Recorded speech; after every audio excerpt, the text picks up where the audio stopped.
Hey guys, this is Jake from AE Gaming on YouTube, and this is Minecraft Maps, the new show where I make a Minecraft map for you. This one is called Castle Crashers. It's like a souped up version of Storm the Tower by AH. I'm going to display all these games like they were made by AH, so the end goal is the Tower of Pimps. Alright, so we just left the assault cabin, and how the game goes is there's two teams of four, and there's the assault team and the defendant team. The defendant team owns the tower, and you have to storm that tower or you have to crash that castle, as it would be. So there's different chests with gold hidden around to build up your Tower of Pimps. The area before was like a fighting courtyard. Now we're into a platforming little area of Minecraft where you can jump up, and there's little button areas for you to jump up to.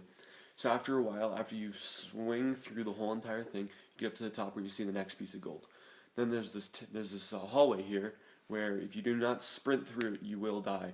Even with sprinting through it, you'll have about one heart of health left to a half heart of health left at the end. So once you get through those three, and if you find that next piece of gold, then you go up to the very top where you will see that there is the defendant's quarters, and then there is a nice gear area that you can loot that belongs to the defendants also.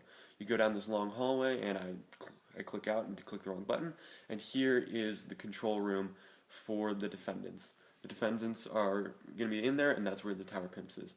So this is some of the circuitry that you will see within the map. It is decently complex and sped up. This is the roof. This is everything leading into the control room. You can see a redstone repeater on the side there. And this is what the whole entire map looks like. So let's get into a split screen here where we can see the assailants and the defendants going at the same time. So I'm moving the assault team right now, and now I'm moving the defendant team. The defendant team is going to move out of their beds and into their armory.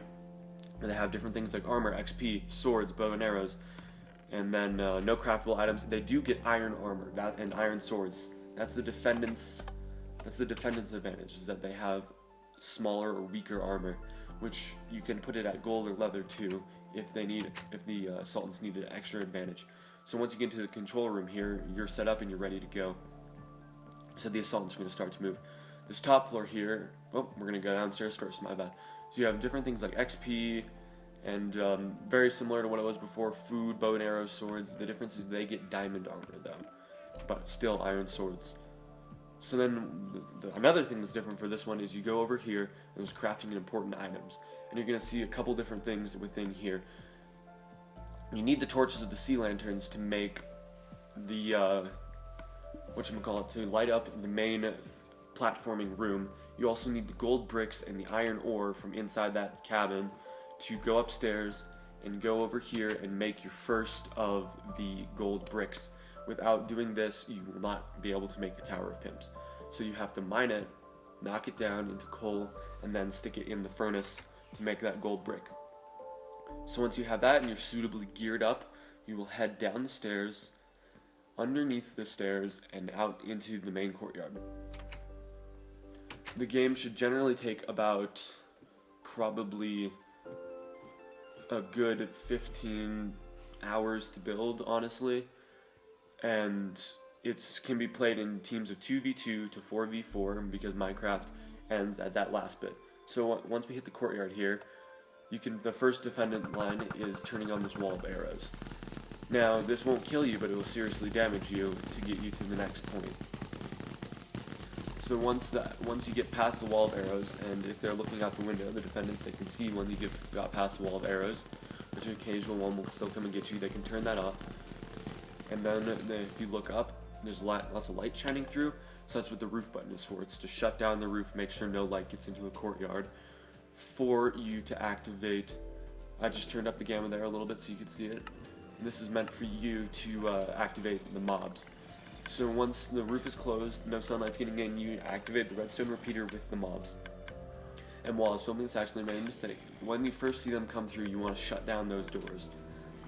So you can see here, like, the doors take a little bit of time to close, so you really want to make sure you have it done. And diamond's the heaviest block you can make a door with without it going over, without it being too heavy for the pistons to move. So redstone repeater would be going, pulling out a bunch of zombies. I chose zombies because they like to clump around you, but they're still doable to attack. So then say you don't want to go up through that door, it's too tough. So you mine through this, those are all silverstone, and that's obsidian, and you get into like a basement here. Now what is this? Someone in the control room can see you go and get into the basement and activate the lava floor. Now if you've seen any videos before, I'm sure you can guess what's about to happen. Oh, you're dead. But once you respawn from falling in the lava, figure out that you're not supposed to actually go that way, and head up the stairs. I'm a little bit ahead of myself, but once you get up the stairs, then you will get into the platforming section. This game should probably take about an hour for you to play, and it should be decently fun for you to do with your friends. So normally you'd mine through the doors, but I'm just going to open them for right now because this is just a demo. And there's lots of zombies in there for you to have to fight. So then once you get in here, it's very dark along the sides, so that's what you use these torches for. In areas where it gets too dark for you to see, you put one on the wall, and then you're able to go up the whole entire way.